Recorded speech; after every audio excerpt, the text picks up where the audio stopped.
आई की ऑपरेशन हो रही है, तो वो अब छुट्टी पे है, तो हम देख लेंगे उसका जो भी करना है सिस्टम ऑफ पार्टिकल का बेटर हो। आप लोग की रिवीजन क्लास रहेगी अभी, अंदर बात चल रही है सब, लगातार आप लोग की रिवीजन क्लास लगाई जाएगी 3-4 दिन, ताकि आप लोग का सारा चीज कवर हो जाए, ठीक है। तो वो भी इंफॉर्मेशन चलेगी, मल्टीपल चीजें चलेगी ना बेटा, इसीलिए थोड़ा सा काफी ज्यादा हेक्टिक शेड्यूल होगा सबका, इधर का भी टेस्ट पेपर सॉल्यूशन फिर क्वेश्चन वगैरह, फिर आप लोग के 11th के लिए भी सब चल रहा है थोड़ा बहुत, ठीक है। तो 12, 13, 14 कुछ ऐसा है या 15 जो लगातार आप लोग के रिवीजन क्लास चलेंगे, सारे टीचर आप लोग के लिए आएंगे, ठीक है। चलो अभी क्लास स्टार्ट करते हैं, मैं बात बात में आगे इतना टाइम चलाएंगे, चलो ठीक है। हमने वेब की 2 लेक्चर पढ़ लिए, ये हमारे तीसरे लेक्चर है। अब टाइम ज्यादा चला गया तो मैं तीसरा रिवाइज नहीं कर रहा हूँ, आगे चलते हैं, ठीक है। अभी हमने पिछले क्लास में वेव ऑन स्ट्रिंग पढ़ लिया था, जिसमें हमने देखा था इक्वेशन आया था velocity is equal to under root में टी बाई न्यू, उसका हमने अच्छा खासा प्रूफ भी देख लिया था। हम इस क्लास में स्टार्ट करेंगे इंटरफेरेंस ऑफ वेव, ठीक है। जब बोल रहे हैं इंटरफेरेंस ऑफ वेव, बहुत प्यारा सा नन्हा सा छोटा सा इसका एक मतलब है कि वेव्स का मिलना, क्या है, वेव्स का मिलना, बस इतनी बात ध्यान में रहना चाहिए। इंटरफेरेंस की बात करेगा मतलब ढेर सारी वे बातें कहेंगे कि हम मिल लेंगे, ठीक। क्या कर रहा होगा देख लेते हैं। एक पार्टिकल लेते हैं हम, ठीक है, उसको हमने बोल दिया पी। हमने क्या किया, दो दो सोर्स लिए, एक सोर्स S1 ले लिया और एक सोर्स S2 ले लिया, ठीक है। क्या सोर्स S1 से एक वेव निकल रही होगी जो जाएगी और पार्टिकल को पी पे ऐसे टकराएगी और उसको बोलेगी अपने साथ चल भाई थोड़ा ऑसिलेशन कर ले, ठीक है। क्या S2 से भी एक वेव निकलेगी, मैं S2 ले लेता हूँ यहाँ पे, S2 से भी एक वेव निकली ऐसे टिंग डिंग डिंग डिंग, ठीक है। और इसने बोला वेव पी से कि चलो भैया मतलब पार्टिकल पी से कि तुम मेरे साथ ऑसिलेट करो, ठीक है। क्या हो रहा है, दो वेव एक पॉइंट पे मिल रही है, इंटरफेरेंस हो रहा है, क्या मिल रही है दो वेव ऐसे आ रही है और ये नीचे जा रही है, ठीक है। यहाँ से S1 से पी जब वेव निकला तो मान लेते यहाँ से यहाँ ट्रेवल करने पे x1 डिस्टेंस कवर किया और S2 ने x2 डिस्टेंस ट्रेवल किया। क्या x2 ग्रेटर देन x1 दिख रहा है, दिख रहा है कि वेव दूसरा वाला जो है यस सर। ज्यादा डिस्टेंस ट्रेवल कर रहा है वेव पहले वाले से, ठीक है। हम क्या करेंगे ना, जो सोर्स लिया है ना उसका एक बार हम इक्वेशन लिख के देखते हैं कि ठीक है, नॉर्मल इस पॉइंट पे सोर्स का जो इक्वेशन है वेव का वो निकालते हैं। तो y इज इक्वल टू में a1 sine omega T plus K X plus five, हमने ये इक्वेशन लिया S1 का। और S2 का क्या होगा, y is equal to a2 sine omega T plus K X plus five. जब ये वेव यहाँ आ गई और पार्टिकल के साथ इंटरफेरेंस कर रही है, ठीक है, तो पार्टिकल क्या कर रहा होगा, जरा देखते हैं पार्टिकल का क्या कर रहा है। मान लेते हैं ये पार्टिकल है, ठीक है, ये वेव आ रही है, दूसरा कलर लेता हूँ तब अच्छे समझ में। ये वेव आ रही है ऐसे ऐसे, इसको बोल रही है चल भाई थोड़ा नीचे चल लो। फिर एक और वेव आ रही है इधर से नीचे, बोल रही भाई इधर चल लो। एक और वेव ले लेते हैं जो इधर से आई और बोल रही भाई थोड़ा इधर चल लो। तो मान लेते अगर वेव वन जो आ रही है पार्टिकल पे, फिर वेव टू आ रही है पार्टिकल पे, वेव थ्री आ रही है पार्टिकल, वेव वन का इस पार्टिकल पे जब आएगी तो वो बोलेगी कि चलो इस हिसाब से ऑसिलेट करो, ठीक है। वेव वन जब आएगी पार्टिकल की आएगी इस हिसाब से ऑसिलेट करो। वेव टू भी आएगी तो पार्टिकल बोलेगी कि इधर की तरफ ऑसिलेट करो, इधर डिस्प्लेसमेंट करो। वेव थ्री भी आएगी तो बोलेगी कि डिस्प्लेसमेंट करो।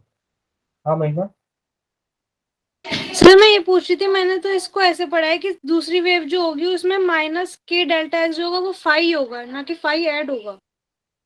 क्या बेटा, दूसरी वेव जो होगी, दूसरी वेव जो होगी उसमें जो माइनस के डेल्टा एक्स जो होगा वो फाई होगा, ना कि फाई ऐड होगा।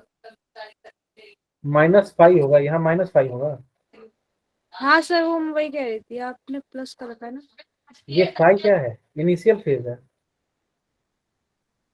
कुछ भी ओके हो सकता है, इनिशियल फेज है, फर्क नहीं पड़ेगा, ओके सर। ठीक है। ये ये जब वेव टू है ना इसका एक फेज है और ये इसका फेज है, देखो दोनों का फेज सेम है, दिख रहा है क्या, दिख यस रहा सर। है ना। हाँ, हमने जितने भी वेव लिए ना अभी ओरिजिन से ठीक है, अभी तुमको आगे समझ में आ जाएगा, इक्वेशन अभी लिखूंगा मैं एक और तब तुमको समझ में आएगा, ठीक है। तो क्या पहला वाला पार्टिकल को बोल रहा होगा चलो भाई इतना डिस्प्लेसमेंट होगा, दूसरा बोल रहा होगा डिस्प्लेसमेंट होगा, तीसरा बोल रहा होगा डिस्प्लेसमेंट होगा, सारे वेव इस पार्टिकल पे कुछ अपना प्रभाव डाल रहे होंगे, लेकिन ये जो वेव वन है इसका इम्पैक्ट इस वेव टू और वेव थ्री पे कुछ नहीं होगा। ये वेव जैसे आया वो पार्टिकल को ऑसिलेट करेगा और चुपचाप चला जाएगा। वैसे ही वेव टू का इन दोनों पे कोई इम्पेक्ट नहीं आएगा, आएगा ऑसिलेट कराएगा चला जाएगा। वैसे ही वेव थ्री का सेम चलेगा, क्या करेगा, पार्टिकल को ऑसिलेट कराएगा और चुपचाप चलेगा। इनका आपस में वेव का एक दूसरे से कोई इम्पैक्ट नहीं है। इतनी बात समझ में आई। तो वेव जो है ना अपनी ओरिजिनलिटी या अपनी जो इंडिविजुअलिटी है, खुद की जो चीजें हैं, वो कभी भी लूज नहीं करेगी, वो कैरी ऑन करेगी। तो वेव कैरी। की हाँ पहचान बेटा, कभी लूज नहीं करेगी ना, एक तरह से खुद क्या की बेटा, पहचान, खुद की पहचान कभी लूज नहीं करेगी। हाँ खुद की पहचान लूज नहीं करेगी wave. Wave carries there individuality, ठीक है, वो अपनी जो इंडिविजुअलिटी है वो कैरी ऑन करेगी, ठीक है। पार्टिकल अपना जो है, जो पार्टिकल है उस पे जो अलग अलग वेव आ रहे हैं उसको डिफरेंट तरीके से बोल रहे हैं कि तुम एसएचएम करो चाहे ऑसिलेट करो, ठीक है। तो क्या रिजल्टेंट कुछ डिस्प्लेसमेंट होगा, सारे वेव के वजह से कुछ ऑसिलेट हो रहा है तो क्या कुछ डिस्प्लेसमेंट आएगा। देखते हैं कि वो डिस्प्लेसमेंट आएगा कैसे, ये पार्टिकल किस तरीके से डिस्प्लेसमेंट शो कर रहा होगा वो हम देखेंगे, ठीक है। कैसे निकालेंगे, वो होता है प्रिंसिपल ऑफ सुपर इम्पोजिशन से, ठीक है। क्या कहता है प्रिंसिपल ऑफ सुपर इम्पोजिशन, वो कहता है कि जो रिजल्टेंट डिस्प्लेसमेंट होगा वो हर एक इंडिविजुअल डिस्प्लेसमेंट का वेक्टर सम के बराबर होगा। क्या बोलता है, जो रिजल्टेंट वेक्टर डिस्प्लेसमेंट होगा वो हर एक वेव के डिस्प्लेसमेंट का वेक्टर सम होगा, ठीक है। तो कैसे निकालेंगे, देख, ओके। हमने S1 का इक्वेशन लिखा यहाँ पे, क्या ये वेव आगे चल के पॉइंट P पे आई, मैं S1 वाले वेव का इक्वेशन पॉइंट P पे लिखने जा रहा हूँ। क्या ये A1 sine omega T plus के X1 डिस्टेंस हो गया प्लस फाइव। यस। क्या इस वेव का पॉइंट पी पे इक्वेशन कुछ ऐसा होगा, y2 is equal to A2 sine omega T plus K X2 plus 5। आया ना, बोलो अभी तक, अभी तक बोलो, ठीक है। यहाँ तक किसी को अभी तक डाउट, आगे बढ़े, चलो। तो हमने क्या किया, रिजल्टेंट क्या आएगा, y1 प्लस y2 का हम समअप करेंगे, ठीक है। जब समअप करते हैं प्रिंसिपल ऑफ सुपर इम्पोजिशन से तो थोड़ा सा फील करते हैं कि वेव किस तरीके का रिजल्टेंट दे देती होगी। दो वेव जब सुपर इम्पोज होते हैं तो किस तरीके का दोबारा वेव फॉर्म होता होगा, ठीक है। जरा देखते हैं, हमने क्या किया, एक वेव लिया, ठीक है, जो इस तरीके से चली, फिर हमने दूसरा वेव आया जो सुपर इम्पोज कर रहा है कुछ इस तरीके से। हमने कहा कि ये जो है 4 सेंटीमीटर और ये क्या है 2 सेंटीमीटर, तो क्या नीचे भी है 4 सेंटीमीटर और नीचे भी है 2। जो रिजल्टेंट वेव बनेगी प्रिंसिपल ऑफ सुपर इम्पोजिशन से वो कुछ इस तरीके से बनेगी। मतलब ये कितना हो जाएगा, इसका 4 ऊपर जाएगा प्लस में इसका सिक्स 2 ऊपर जाएगा तो ये 6 हो जाएगा। हाँ बेटा, सर एक बार ये दोबारा एक्सप्लेन करो। 6 सेंटीमीटर। हाँ क्या कहा मैंने कहा एक वेव आई, उसका मैक्सिमम डिस्प्लेसमेंट क्या हुआ 4 सेंटीमीटर, ठीक है। दूसरी वेव का सुपर इम्पोजिशन हुआ, तो जब पार्टिकल जो रिजल्टेंट वेव बनेगी उसका जो पार्टिकल का जो मैक्सिमम डिस्प्लेसमेंट होगा वो कितना होगा 6 होगा। और इस तरीके से वो वेव बन गया फिर, और नीचे भी कितना मैक्सिमम जाएगा, नीचे 4 ये 2 यानी कि नीचे भी 6 ही जाएगा, ठीक है। एक और एग्जांपल लेते हैं थोड़ा सा और समझ में आएगा, ठीक है। मान लेते हैं ये ऐसे, ये इस तरीके से एक वेव आई, बहुत घटिया वेव आई, इसको थोड़ा सा अच्छा से कर लेते हैं, ये थोड़ी सी ठीक है। फिर दूसरी वेव आई कुछ इस तरीके, ठीक। ये जो वेव है इस पार्टिकल को बोली 4 सेंटीमीटर ऊपर चलो, ये जो वेव है बोली पार्टिकल को कि तुम 4 सेंटीमीटर नीचे चलो। क्या जो रिजल्टेंट बनेगा सर तो नो वे। ऐसे बन जाएगा, मतलब कोई वेव नहीं बनेगा, सब एक दूसरे को कैंसिल आउट कर दे रहे हैं सुपर इम्पोज होने तक। ये 3 और ये नीचे वाला कैंसिल आउट और ये नीचे वाला और ऊपर वाला कैंसिल आउट, ठीक है। कहने का मतलब यहाँ तक समझ में आया है कि नहीं। Yes yes sir. सर। अच्छा, इसको थोड़ा मैं रब करके ना थोड़ा सा एक चीज का और थोड़ा सा फील करा देता हूँ ताकि तुम लोगों को उस वेव का जो दूसरा वाला बनाया ना इसमें कई बार कंफ्यूजन रह जाता है इसमें, ठीक है। क्या कंफ्यूजन हटाना है मुझे, ये एक वेव आई गोली के ऊपर चले 4 सेंटीमीटर, ठीक। फिर इधर से एक वेव आई, इधर से एक वेव आई जो बोलती है इसको बहुत गंदा वेव, फिर से ऐसे कुछ ऐसे बोलती है कि नीचे चलो 2 सेंटीमीटर, ठीक है। जो ये वेव 4 सेंटीमीटर ऊपर ले जाना चाहती है तो पार्टिकल ऊपर चार्ज जाएगा, पार्टिकल ऊपर चार्ज जाएगा। जब ये रेड वाली वेव आती है सेकेंड वाली, वो बोलती है नीचे चलो 2, तो पार्टिकल 2 सेंटीमीटर नीचे भी जाएगा। रिजल्टेंट जो आएगा वो आएगा ऊपर की तरफ 2 सेंटीमीटर। इतना बात समझ में आया? Yes sir, yes yes sir. Sir. Vector sum है ना, 4 सेंटीमीटर पर जाएगा, 2 सेंटीमीटर नीचे जाएगा, तो क्या ऊपर की तरफ हो जाएगा उसका 2 सेंटीमीटर? मैं कह रहा हूँ कि ये वाला 4 सेंटीमीटर ऊपर ले गया, नीचे वाला भी नीचे 4 सेंटीमीटर ले जाएगा।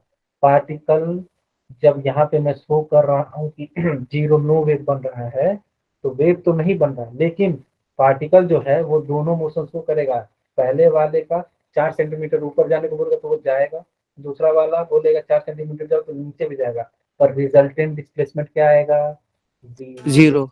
जीरो। समझ में आई? अगर पूछ दिया कि पार्टिकल क्या हिलेगा ही नहीं हिलेगा। Yes sir. हाँ, ओके, चल अब तो हम रिजल्टेंट निकालेंगे कैसे? सर तो पार्टिकल हिलता है पूरे सुपर पार्टिकल का ही तो दिखा रहे हैं, सुपर पोजिशन हम करा रहे हैं ना वेव का, तो पार्टिकल का ही देख रहे हैं।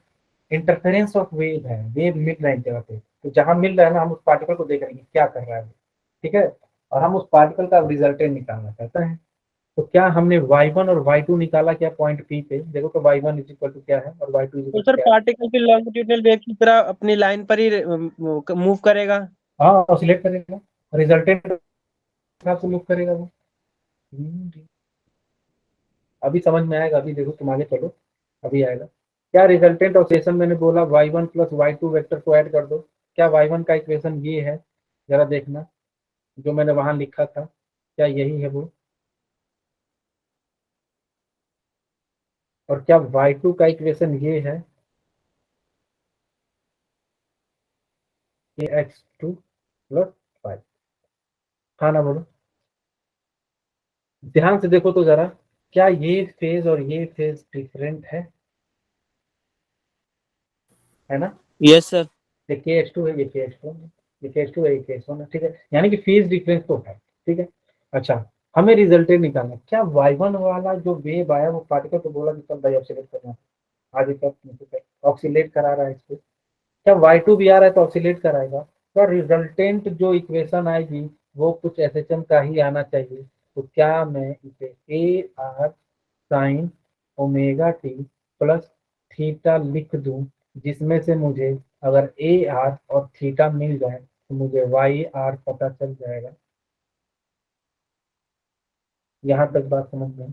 मैंने क्या कहा? सर एक बार ये दोबारा बता। ये वाली वेव आई, पार्टिकल को बोली चल रहा है ऑसिलेट कर, SHM कर, तो पार्टिकल तो अपने पॉइंट पे क्या करेगा? SHM नहीं करेगा। ये वाला वेव भी उसे बोलेगा भाई SHM कर। क्या रिजल्टेंट जो वेव की इक्वेशन आएगी वो भी SHM ही करेगा, वो पार्टिकल रिजल्टेंट तो डिस्प्लेसमेंट आएगा ऊपर SHM पे ही आएगा। तो क्या रिजल्टेंट जो SHM आएगा, तो ये SHM की इक्वेशन है A sin omega T plus 5, तो AR resultant amplitude sin omega T plus theta. Theta क्या है? ये है फेज, ये भी है फेज, इसका इनिशियल फेज से कंपेरिजन करेंगे, ठीक है। ये है फेज, ठीक है, इनिशियल फेज। और सर फाई जब फाई जो होगा 180 होगा तो ये माइनस में होगी रूट में, और जब 0 होगा तो ये प्लस में होगी, है ना? फाई जब फाई, अगर फाई की वैल्यू 180 डिग्री हुई तो फिर जो P1 माइनस P2 इक्वेशन का होल स्क्वायर रूट में जो होगी वो माइनस में होगी और प्लस में, और प्लस जब होगी जब 0 डिग्री होगा। अभी इक्वेशन निकालना है, देखो देखिएगा, मुझे थीटा चाहिए ना, हाँ हाँ तभी सर। तो यहाँ पुट करूंगा, और मुझे AR भी चाहिए तभी इक्वेशन बनेगी, ठीक है। तो जरा मैं थीटा निकालता हूँ कि कैसे निकलेगा, ठीक है। क्या मुझे ये दिख रहा है कि हाँ फेज डिफरेंस है, और फेज डिफरेंस किसकी वजह से है?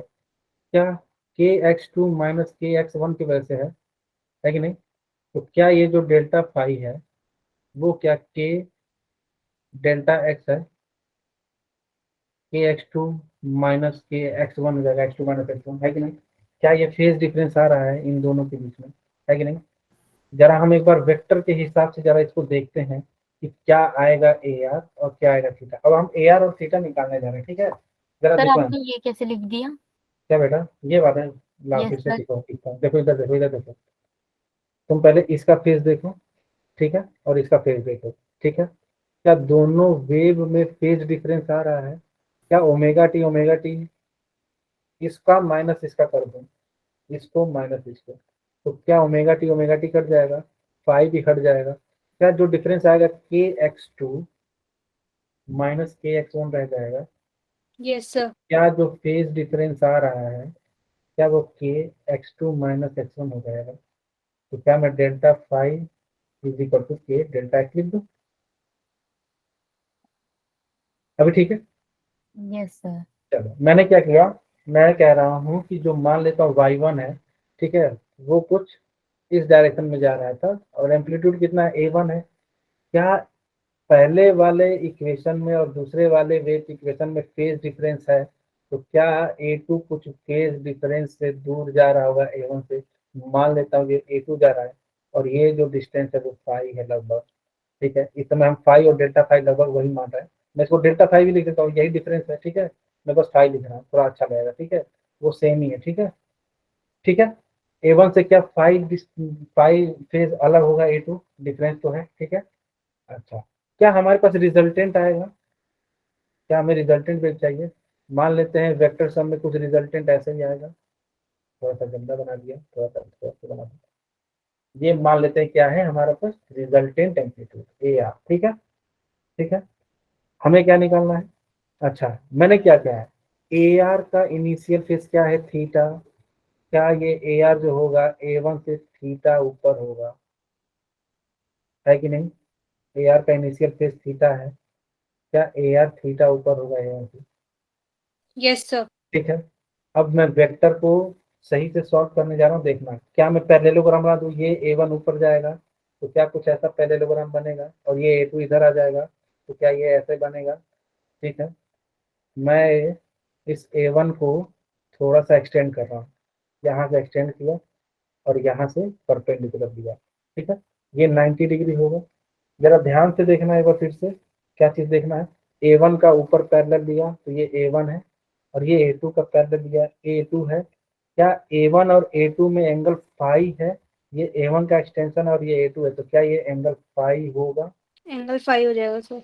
ठीक है, a2 का कंपोनेंट अगर मैं नीचे बेच के लूं तो a2 cos फाई हो जाएगा। Yes, sir. Yes sir. इसका वर्टिकल कंपोनेंट क्या a2 sin A phi. sin. Very good. हमें क्या देखना है, हम ट्रायंगल एक बार इस ट्रायंगल को ऑब्जर्व करते हैं, ओ क्यू टी मान लो, ठीक है। ओ क्यू टी को देखो तो क्या ये राइट एंगल ट्रायंगल दिख रहा है, यस सर। एंगल थीटा के हिसाब से, है ना। क्या मैं इसकी इक्वेशन लिखूं, जरा बताना मुझे। अगर मैं tan theta is equal to, किसी ने हाथ उठाया क्या, विष्णु प्रताप, क्या हुआ बेटा। सर उसको ट्रायंगल को एक्सटेंड करने की जरूरत ही क्या थी जब पैरेललोग्राम लॉ लग जाता उसमें तो। हाँ, बस Yes, मैं sir. तुमको समझाने के लिए, तुमने पढ़ा अच्छी बात है, बस मैं तुम समझाने के लिए, कुछ बच्चे होते हैं ना भूल जाते हैं। बोलो तो डायरेक्ट लिख दूंगा मैं, तो टेन थीटा याद ही है, ए टू साइन अच्छा फाइव सर, अपॉन ए वन प्लस, ठीक है। याद है तो दिख ठीक रहा है है ना सर। कि टेन थीटा कैसे निकलेगा, थोड़ा सा यस दिमाग में सर। रहता है। हाँ, कई बार होता है कि बहुत पुराना चैप्टर है, मतलब स्टार्टिंग वेक्टर से हुआ होगा, ये 11th सेशन है ना, Yes. तो इसीलिए थोड़ा सा मतलब मैं बना दिया समझाने के लिए। और नीचे देखो तो a1 प्लस में a2 cos फाइव बेस में, ठीक है। अब जब तुम लोग को याद है तो बिना दिखाए मैंने लिख दिया। क्या थीटा निकल जाएगा, tan को इधर भेज दूंगा तो इनवर्स में आ जाएगा और थीटा हमारे पास आ जाएगा तो मैं यहाँ पुट कर दूंगा जो वैल्यू आएगा, ठीक है। हमें क्या निकालना है, ए आर निकालना है, तो रिजल्टेंट वेक्टर निकालने आता है। क्या होता है, अब लो भैया डायरेक्ट लिख देता हूँ। ये है a1 square plus a2 square plus 2a1 a2 cos five, ठीक है। क्या हमारे पास थीटा आ गया, क्या हमारे पास रिजल्टेंट एम्पलीट्यूड आ गया। हम दोनों वैल्यू जब पुट करेंगे उस इक्वेशन में तो हमारे पास क्या आ जाएगा, रिजल्टेंट डिस्प्लेसमेंट, ठीक है। यहाँ तक की कहानी। Yes, sir. Yes sir. Sir तब आप पैरेललोग्राम लॉ नहीं लगा रहे थे, तो उससे पहले कौन सा लॉ लगा रहे थे? पाइथागोरस। हाँ, पाइथागोरस से मैं समझा रहा हूँ, पैरेललोग्राम उसी से निकलता है, मतलब वहीं से निकाल के हमने ये किया है, कुछ अलग नहीं है। मैं बस तो बेसिक सर से एक चल बार रहा था, पाइथागोरस सब कुछ वाले से समझ में बता आ दो। गया। हो गया यहाँ तक। सर यस पाइथागोरस वाले से बता दो एक बार। पाइथागोरस वाले से हमने कुछ नहीं किया, हमने क्या किया, इसको हल्का सा एक्सटेंड कर दिया, ज्वाइन किया, परपेंडिकुलर हो गया यहाँ पे, जब हमने इसको एक्सटेंड करके ज्वाइन किया तो ये देखो ये क्या है, ये A2 था। हमने देख लिया कि ये A2 जो है A1 से फाई एंगल पे ही है। देखो ये देखो A1 है, ये A2 है, ये A2 ये A1 फाई एंगल पे, तो ये भी फाई एंगल हो जाएगा। मैंने A2 का कंपोनेंट ले लिया, A2 cos phi, A2 sin phi. ये क्या है, परपेंडिकुलर में है, तो क्या मैं tan थीटा निकाल सकता हूँ? tan थीटा क्या आ जाएगा, A2 यस परपेंडिकुलर, सर। और ये A1 सर वो प्लस तो आ गया समझ में। हाँ बेटा, अब क्या बताना? सर सर ये नीचे वाला लास्ट वाला बस। ये वाला, ये डायरेक्ट ही रखो, इसमें अब ज्यादा इन्वॉल्व करेंगे, चैप्टर लंबा है, हम लोग का टाइम चला जाएगा। ठीक है, डायरेक्ट है, वेटन पर रखा हूँ ना, ओके वहां से देख लेना, अभी टाइम चला जाएगा बहुत। ठीक है, आगे चले, बहुत ज्यादा कंटेंट है, तुम लोग का सिलेबस भी नहीं कंप्लीट हो पाएगा, मैं देख रहा हूँ।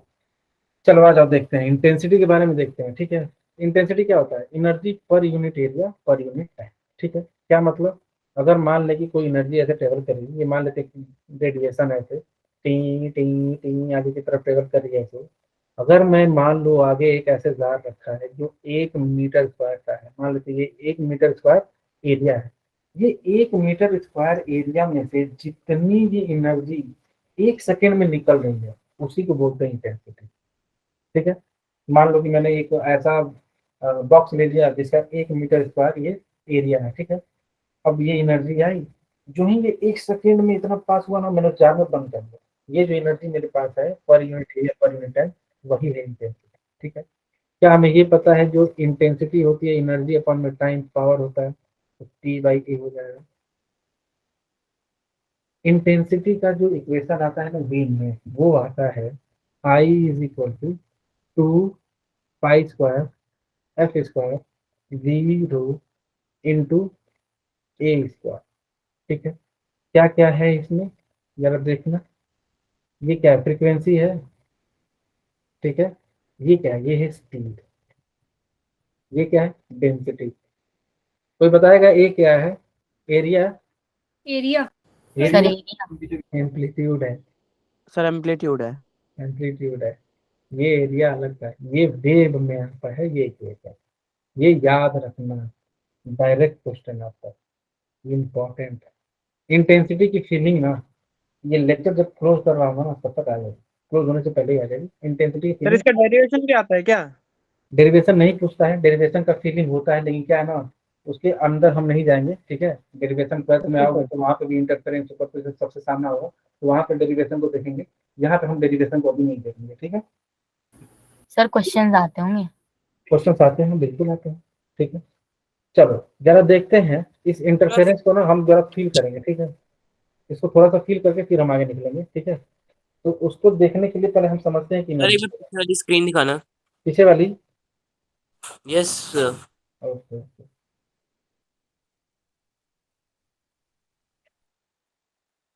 मैं चाहता नहीं हूँ कि एक्स्ट्रा क्लास लगे, इतने में ही कवर कराना चाहता हूँ, लेकिन हो नहीं पाएगा, देखते हैं, एक्स्ट्रा क्लास लेना ही पड़ेगा। सर हो गया सर। ये सर पी अपॉन है ना। हाँ, ये पी अपॉन ए डेंसिटी। है, एरिया है, प्रेशर अपॉन एरिया। ठीक, पावर अपॉन एरिया सर।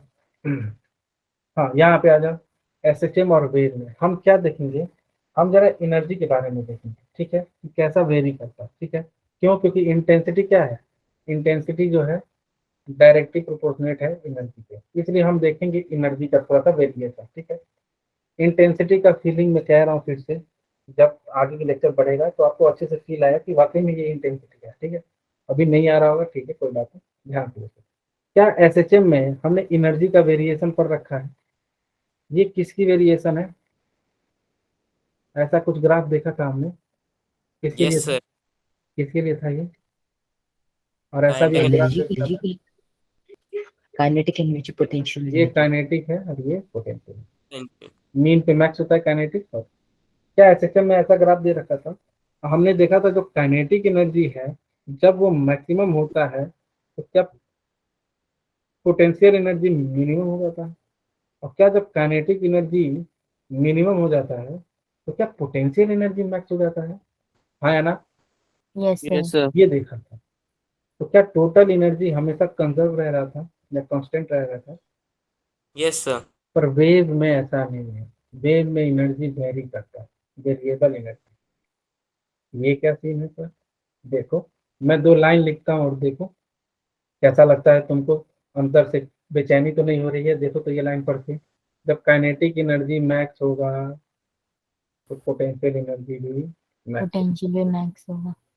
और जब काइनेटिक एनर्जी मिनिमम हो जाएगा, पोटेंशियल एनर्जी भी मिनिमम होगा। क्या इस चीज का फील है तुम्हें कि क्यों ऐसा हो रहा है देश में? इस चीज की नहीं। feel नहीं है? नो और सर। देखिए वाकई में ऐसा क्यों होता है। हमने एसेक्शन में तो देख लिया था कि पार्टिकल भैया मीन पे बहुत मैक्सिमम स्पीड पे है, तो भैया काइनेटिक एनर्जी, और एकदम एक्सट्रीम पे चला गया, वी जीरो हो गया, पोटेंशियल एनर्जी, फिर वापस max kinetic energy max, we zero potential energy max. ये तो देखिएगा वेव में कैसे हो रहा है, वो भी मैक्स, दोनों मीन एक साथ आ देते हैं। मैंने क्या लिया, एक स्ट्रिंग लिया, ठीक, और उस पर वेव बनाया, डिंग डिंग डिंग डिंग डिंग, ठीक। मैंने वेव बना के इस वेव पे 2 पार्टिकल को स्टडी करने की कोशिश की। कौन से 2 पार्टिकल? एक ये पार्टिकल, ठीक है, और एक एक्सट्रीम वाले वेव पार्टिकल, ठीक। मैं दोनों पार्टिकल पे क्या देखना चाहता हूँ, देखते हैं क्या देखना। मैंने क्या किया ना, मैंने छोटा छोटा स्लाइस किया, मैंने इसका डीएक्स लिया, ठीक है, मैंने दोनों पोर्शन पे डीएक्स लिया, यहाँ पे भी और यहाँ पे भी डीएक्स, ठीक है। इसका जब वेव मैंने प्रोड्यूस किया तो इस पार्टिकल को मैंने देखा, ये स्ट्रिंग कहाँ पहुंच गई, एक्सट्रीम पे पहुंच गई। तो हम देखना चाहते थे ये जो डीएक्स लेंथ है कितनी अभी है, कितनी अभी और बनी है, कितना स्ट्रेच हुआ है, ठीक है। क्या करेंगे हम, इसका स्ट्रेच देखते हैं। ये कुछ ऐसे गया होगा, काफी टेढ़ी लाइन है पर मैनेज कर लेना, ये कुछ ऐसे गया होगा, ठीक है।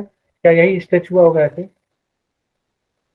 ऐसा स्ट्रेच हुआ होगा, ठीक है। सर क्या आइए एक बार दोबारा बता दो। बताता हूँ, मैंने डीएक्स लेंथ लिया, ये डीएक्स लेंथ जब मैंने वेव क्रिएट किया तो ये जो पार्टिकल है देखो एक्सट्रीम पे पहुंच गया है कि नहीं। मैं इस डीएक्स लेंथ को यहाँ पे देखना चाहता हूँ, क्या ये डीएक्स लेंथ यहाँ पे गया होगा तो थोड़ा सा तो स्ट्रेच हुआ होगा, हल्का सा स्ट्रेच हुआ होगा ना, ऊपर है, टिंग ऊपर गया, टिंग तो स्ट्रेच हुआ होगा। मैं इस डीएक्स को एक बार देखूं कि क्या हुआ होगा।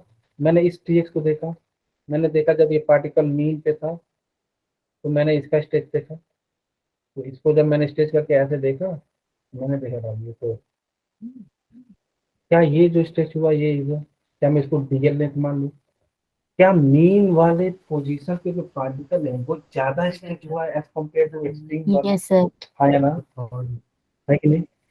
जब एक्सट्रीम ज्यादा हुआ है मीन पे, ठीक है, तो कितना स्ट्रेच हुआ, ये डीएल लेंथ है, ये डीएक्स लेंथ है, तो स्ट्रेच हुआ होगा डीएल माइनस डीएक्स, इतना ही स्ट्रेच हुआ है।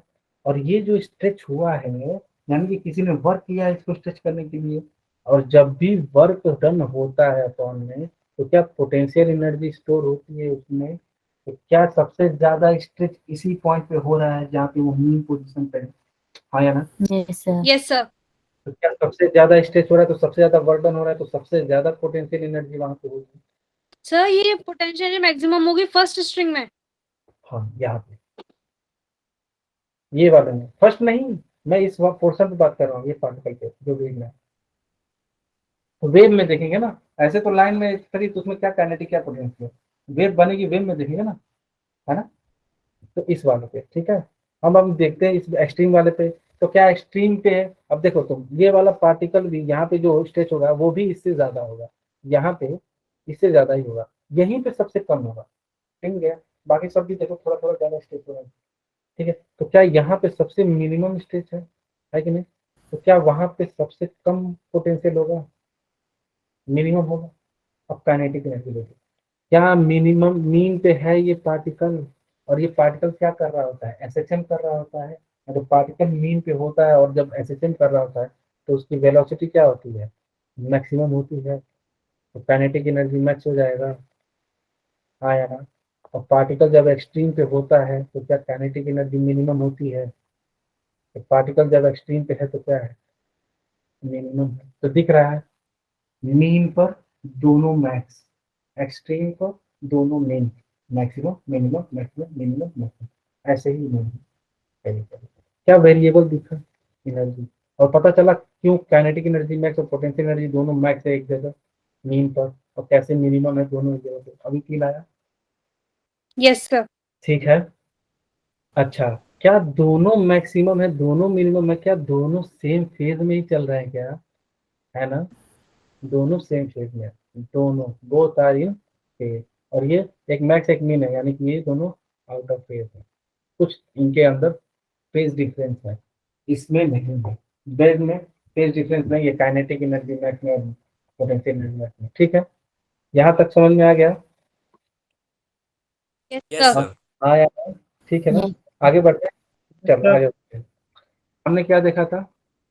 i is equal to 2 pi f² v rho into a square. मैंने क्या किया ना, मैंने कहा कि मैंने मीडियम सेम रखा है, मैं सेम मीडियम रखूंगा। जब भी मीडियम सेम रहेगा और वेव ट्रेवल कर रहा होगा तो उसमें क्या वेलोसिटी में कोई चेंज आएगी क्या? नहीं ना, सेम रहेगी। No, sir. क्या उसके डेंसिटी में चेंज आएगा? नहीं, मीडियम तो सेम है यस कि नहीं? सर। तो डेंसिटी भी सेम रहेगा। ठीक है, ये वेलोसिटी। चलो, सर फिर तो ये सब कांस्टेंट हो जाएगा। हाँ अभी देखो, मैं ना इसका मैंने सोर्स भी सेम ले लिया, सोर्स सेम लिया तो फ्रीक्वेंसी सेम हो जाएगी। हाँ या ना? सर इसमें सोर्स क्या किस Yes, तरीके से sir. डिनोटेड है? अगर वेव भेज रहे हो, मान लो साउंड वेव भेज रहे हो तो साउंड को सोर्स लोगे, कोई साउंड होगा। लाइट वेव भेज रहे हो कोई एक बल्ब होगा, उससे वेव जा रही होगी। ठीक है, तो क्या मैं एक बल्ब रख दूं, उसका फ्रीक्वेंसी तो जो है उस बल्ब का वही रहेगा। एक ही बल्ब रख दूं और आगे ऐसे एक कार्डबोर्ड लगा के दूं, ऐसे होल्ड कर दूं, तो क्या यहाँ से बस एनर्जी जा रही होगी, वो लाइट एनर्जी, तो यहाँ से बस वेव जा रही होगी। सोर्स एक ही है पर अलग अलग मैंने दोबारा क्रिएट कर दिया, तो अलग अलग डायरेक्शन में जा रही हैं वो बस। बस हाँ, अब इसका भी सेम फ्रीक्वेंसी, इसका भी सेम फ्रीक्वेंसी, क्योंकि मेन सोर्स तो एक ही है। ठीक है, तो क्या फ्रीक्वेंसी भी सेम हो गई है कि नहीं? तो क्या ये चेंज होगा? नहीं। क्या ये कांस्टेंट रह जाएगा?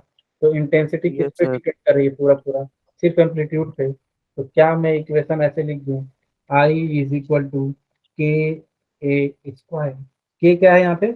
कांस्टेंट है। ठीक है, constant intensity constant. Intensity constant. ठीक है, क्या हमने ये इक्वेशन अभी थोड़ी देर पहले देखी थी? डिंग डिंग cos फाइव। ठीक ठीक। मैंने क्या कहा, मैंने कहा कि अगर I1 है तो क्या वो k A1² हो जाएगा इस कंडीशन में? अगर सेम मीडियम रहा, सेम सोर्स, तो क्या I2 रहेगा तो क्या उसका k A2² हो जाएगा? तो क्या जो IR रिजल्टेंट आएगा वो भी k टाइम्स ऑफ AR का रिजल्टेंट ही होगा? क्या मैं इनका वैल्यू पुट करना शुरू करूं? क्या AR² की जगह पे मैं IR अपॉन में k लिख दूं?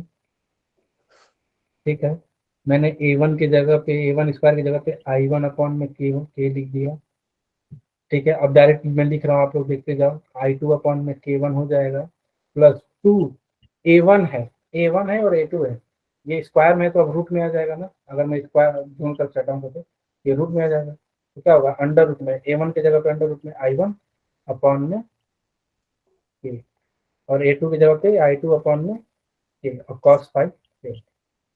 ठीक है, क्या k है? सॉरी, के तो सब में के ही है।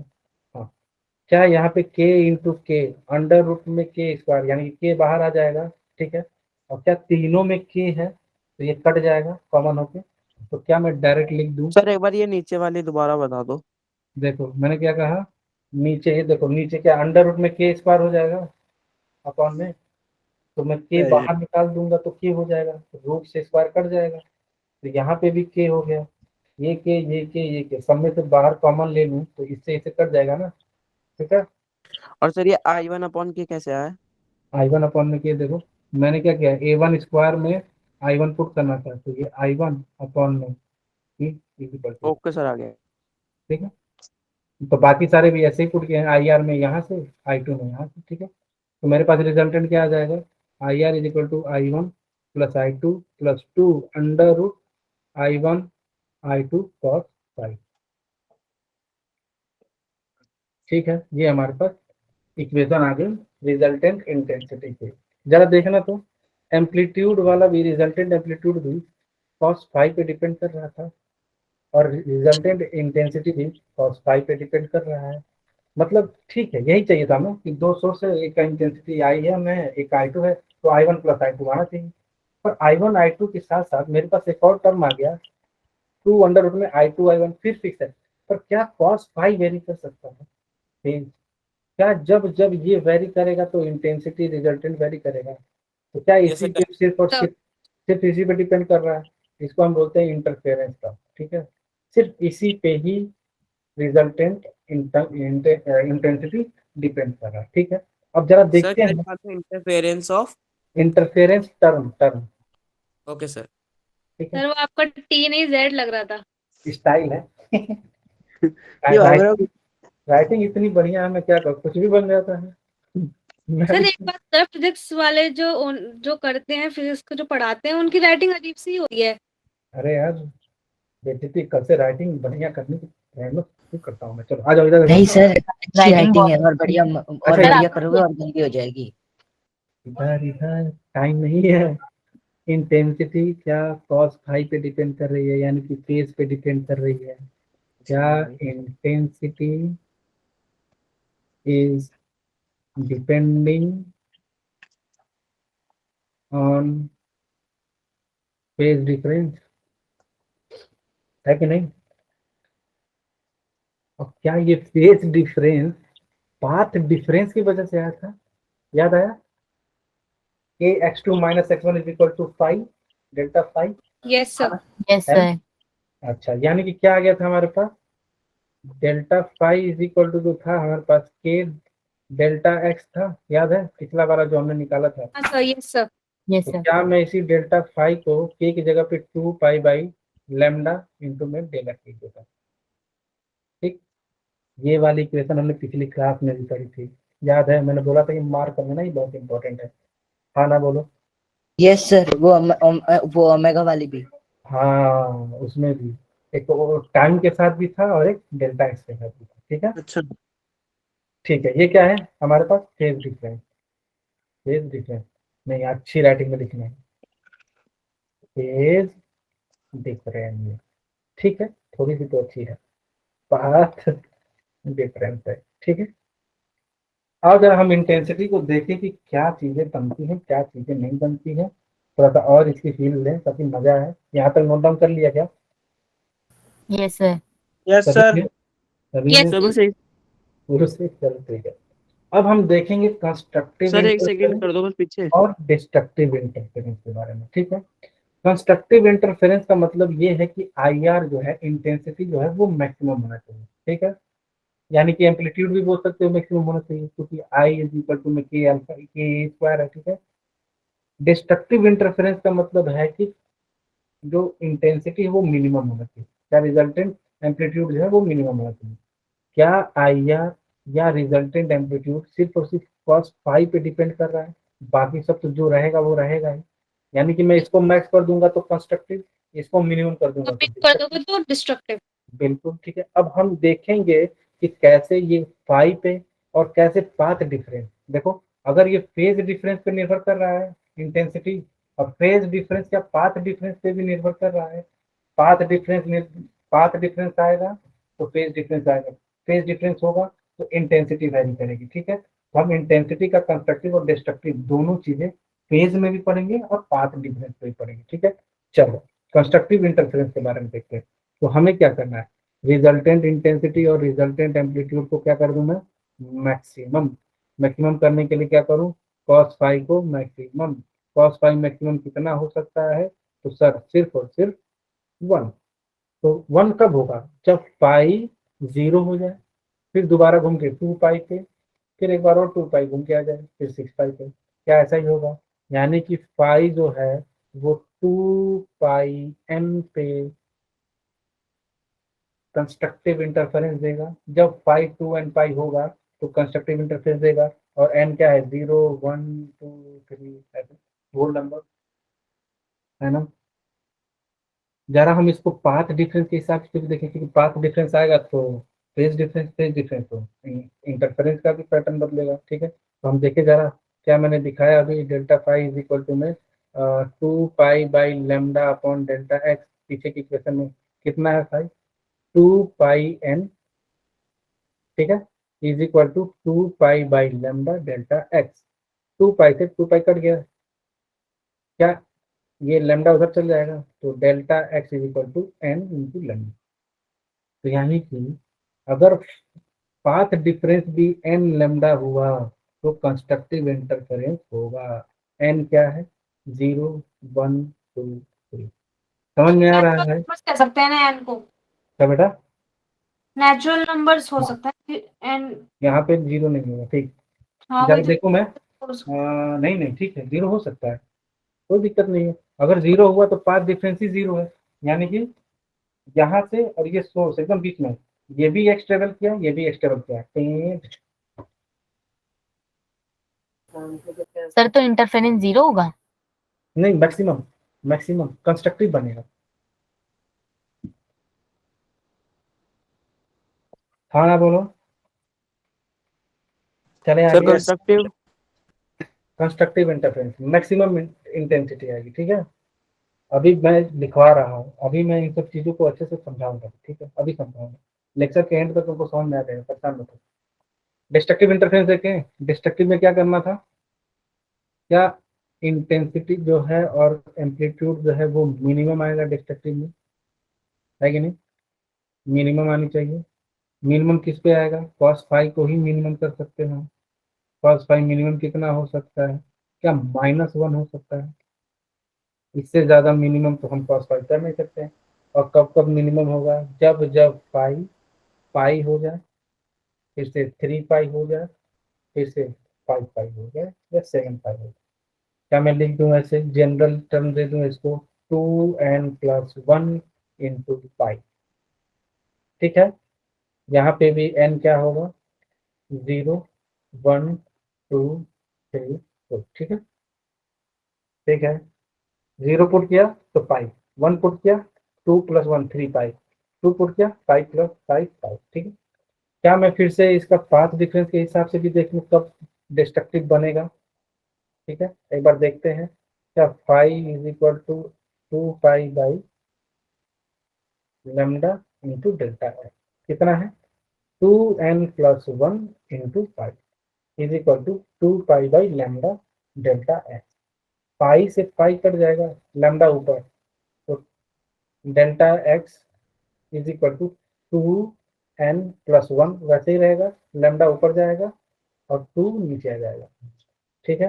तो कब होगा डिस्ट्रक्टिव? जब भी path difference 2n+1 lambda by 2 आ जाए, ठीक है, ठीक है।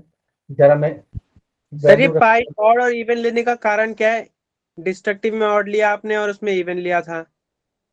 आ रहा है, जब जब cos फाई की वैल्यू -1 ही मिनिमम हो सकती है ना, हमें मिनिमम लाना है, ये मिनिमम, ठीक है, मिनिमम। cos फाई की वैल्यू मिनिमम कर दूं, cos फाई मिनिमम कितना हो सकता है? -1। इससे इससे कम हो सकता है क्या? cos का रेंज ही है -1 से 1, मैक्सिमम में 1 कर सकता था, मिनिमम -1 कर सकता था। तो मैंने चेक यस। किया कि फाई के किस किस वैल्यू पे -1 आएगा, तो पाई होगा, तब होगा। फिर दोबारा 2 पाई घूम के आ गया था 3 पाई पे, फिर दोबारा 5 पाई पे, यानी कि 7 पाई पे, यानी कि यस इसको सर मैंने समझ गया। जनरलाइज लिख दिया, ठीक है। यस सर समझ गया। चलो, ठीक है। जरा इसमें वैल्यू पुट करके देख लो, कब कब हो जाएगा? जब जब delta x lambda by 2 3 lambda by 2 5 lambda by 2 ऐसे आएगा, तब तक डिस्ट्रक्टिव बनेगा। और यहाँ पे जब जब डेल्टा एक्स लेमडा, एक काम करो तुम लोग इसको नेचुरली रख लो ना, बहुत ज्यादा डाउट हो जाएगा नहीं तुम लोग को भी। लेमडा 2 लेमडा 3 लेमडा सीधा सीधा आ रहा है कि नहीं, है ना? तो जब जब लेमडा 2 लेमडा 3 लेमडा आएगा तो कंस्ट्रक्टिव है और ऐसे डिस्ट्रक्टिव है। यहाँ तक नोट डाउन कर लिया क्या? जरा बताना मुझे। Yes sir. अच्छा अब सुनो, अब सब कोई ध्यान से सुनना ना, लिखने अपने काम छोड़ दो अभी। अब सुनो, ये सब नोट्स में मिल जाएगा, इसको लिखने की जरूरत नहीं, इसको तुमको बस समझना है। लिखना हो तो तुम लिख लेना बाद में। क्या लिखा है? Why frequency of two different sources are suppose to be same. मैं शुरू में भी जब दोनों सोर्स लिया था ना, तो उसका ओमेगा सेम रखना था, फ्रीक्वेंसी ओमेगा सेम रखता था, ठीक। ऐसा क्यों किया था मैंने? ऐसा मैंने इसलिए किया था कि जो मेरा फेज डिफरेंस है ना, जो मेरा फेज डिफरेंस ये, वो टाइम इंडिपेंडेंट है। ये वाली टर्म मेरे को चाहिए ही नहीं थी, इसीलिए मैं चाहता था कि ये डेल्टा फाई जो है फेज डिफरेंस, ये टाइम डिपेंडेंट ना है, इसलिए मैं इसको सेम रखता था हमेशा। और मैं चाहता था बस यही पाथ पे डिपेंडेंट है। ठीक, इसका रीजन क्या था कि मैं टाइम नहीं चाहता। ठीक है, ये समझने की कोशिश करता हूँ। मैंने क्या किया, मैंने 2 सोर्स लिए, मान लो 2 स्पीकर लगा दिए 3 दिन। ठीक है, अभी ओमेगा सेम है, फ्रिक्वेंसी सेम है। आगे मैंने 3 लोग बैठा दिए ऐसे, 1 2 3, यहाँ पे, यहाँ से इसका पास में है, इसका थोड़े दूर में, इससे और दूर में, इससे ये पास, ये दूर, और इससे और दूर। यहाँ का साउंड वेव कहीं कहती है, सबके पास जा रही है। ठीक, ये वाला, ठीक है, ये ऐसे जा रहा होगा, उस पर इंटरफेरेंस बन रहा होगा, इंटरफेरेंस बन रहा होगा, वेव का मिलना इंटरफेरेंस होता है, उस पे बना, फिर यहाँ चला, इसके बीच में बना, फिर यहाँ से तीसरे बार। ठीक है, मान लेता हूँ कि एक बार को यहाँ से जब चला और वहां तक गया तो जो फेज डिफरेंस था वो 2 एंड था, मतलब कंस्ट्रक्टिव बना। इस पे मान लो कंस्ट्रक्टिव बना, फिर यहाँ पे देखा डिस्ट्रक्टिव बन गया, फिर इधर आया तो देखा कंस्ट्रक्टिव बन गया। ठीक है, अब देखो साउंड वेव है, कंस्ट्रक्टिव बना मतलब मैक्सिमम सुनाई दे रहा है, एकदम मस्त सुनाई दे रहा है, एकदम मस्त आवाज में। डिस्ट्रक्टिव बना और सुनाई नहीं दे रहा, लड़ बढ़ के खत्म हो गया।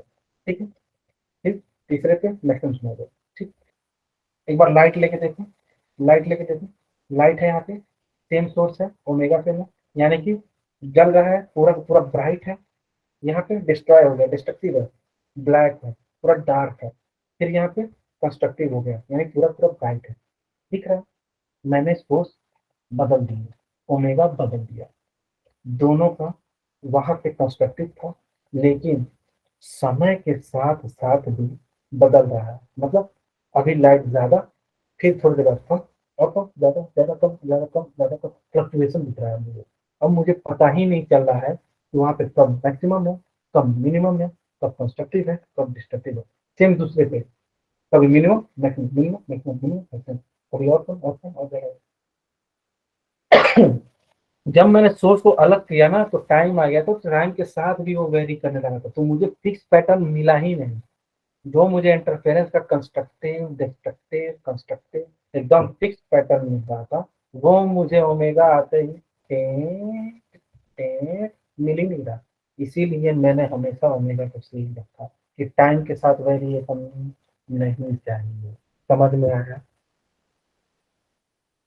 इतनी कहानी सबको फील आया कि मैं क्या कहना चाह रहा था? हाँ या ना? सब शांत है, किसी को नहीं आया क्या? सर एक बार और बता दो। किसी हाथ हो गया। क्या? आ तो गया सर। मैं फिर से बता देता हूँ, जिनको नहीं आया बता देता हूँ, ठीक है, लेकिन ये फील कर लो ताकि तुमको सही से समझ में आएगा हर चीज। जब तुम अगले साल फिर साउंड वेव ऑप्टिक्स पढ़ोगे ना, फिर से ये चीज बताई जाएगी। ऐसा नहीं बताने वाला बताएगा, मुझे पता है, बट फिर भी तुम लोग अभी फील कर लोगे ना तो उस समय और मजा आना, सवाल करने में और मजा आएगा। ठीक है, बताता हूँ।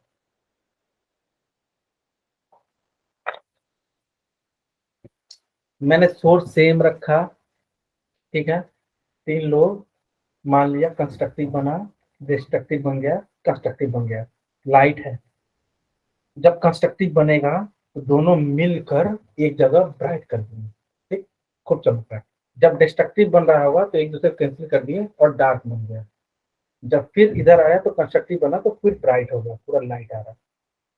मैंने कहा ओमेगा अलग कर दो। जब मैंने ओमेगा अलग किया तो टाइम के साथ अब ये वेरी करेगा, मतलब 2 सेकेंड पे यहाँ पे गया मैक्सिमम है, ब्राइट है, और 2 सेकेंड में ब्राइट, ठीक है, कम, फिर बड़ा, कम बड़ा, जैसे समय वेरी करा ना तो अलग हो रहा है, क्योंकि ओमेगा डिफरेंट है। वो टाइम आ रहा है, टाइम के साथ भी वो फ्लक्चुएट हो रहा है, तो कभी डार्क, कभी ब्राइट, कभी और ब्राइट, कभी थोड़ा कम, फिर और कम, फिर पूरा।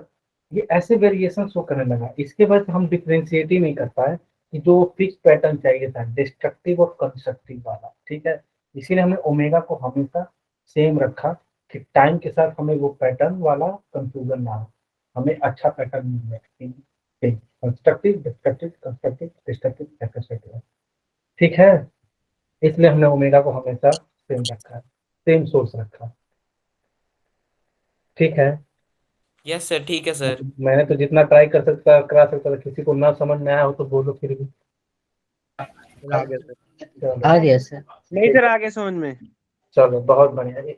चलो अच्छा है, अगर आ गया तो ये चीज ना, तब तुम लोग वेव, अगर ये समझ में आ गया ना, अगले साल जब तुम लोग वेव ऑप्टिक्स और पढ़ोगे तो तुम लोग और अच्छे समझ में आएगी कि वो वहाँ पे आता है यंग डबल स्लिट एक्सपेरिमेंट। उसमें एक सोर्स लेगा, 2 स्लाइड बना देगा वहाँ से, और वहाँ से पैटर्न बना होगा, यहाँ पे ये बीम और वहां से वो अलग अलग फ्रिंजेस बनेंगे, ब्लैक डार्क ऐसे, व्हाइट डार्क ऐसे। फिर तुमको और समझ में आ जाएगा यही चीजें कि क्यों वहां पे ओमेगा सेम ले लिया, क्यों सोर्स सेम ले लिया, वहां पे और अच्छे समझ में आएगा यही चीज वहां पे जब बताया जाएगा तो। ठीक है, आज की क्लास इतना ही रहने देते हैं, वैसे तो और भी ज्यादा था स्लाइड। इंटेंसिटी की इक्वेशन दिखाना। अच्छा हाँ, ये मैंने बोला ही नहीं, ये देखो फिर मैंने क्या किया, यहाँ पे सोर्स 1 लिया, सोर्स 2 लिया, पार्टिकल था, x1 कवर किया, ये x2 कवर किया, इक्वेशन क्या है, y1 इज इक्वल टू, मैंने अलग अलग सोर्स लिया अभी, तो y1 is equal to a1 sine omega t omega 1t cos x1 five, और दूसरे वाले का omega 2t cos x2 plus 5। जब मैं फेज डिफरेंस लाऊंगा तो देखो क्या यही वाला फेज डिफरेंस आएगा, टोटल आ जाएगा, ओमेगा के वजह से भी आएगा और एक्स के वजह से भी आएगा, है ना। लेकिन मैं चाहता नहीं कि ओमेगा वाला है, तो ओमेगा वाला ना है, इसलिए मैं ओमेगा 1 ओमेगा 2 को बराबर रखूंगा सेम सोर्स।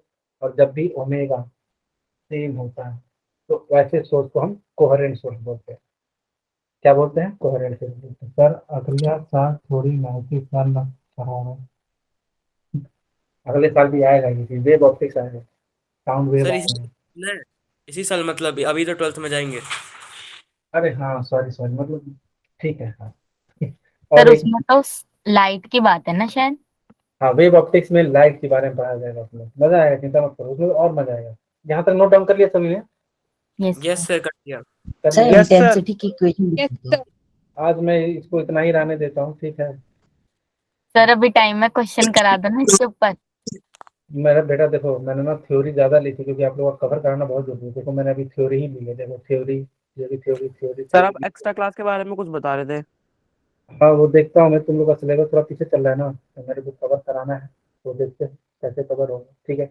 कुछ कुछ जो बेसिक चीजें है ना, जो पढ़ा देनी चाहिए ना, वो मैं कोशिश करूंगा कि बता दूं। जो चीजें ऐसी होंगी जो ट्वेल्थ में पढ़नी है, तो उसको मैं थोड़ा सा साइड कर दूंगा, ठीक है।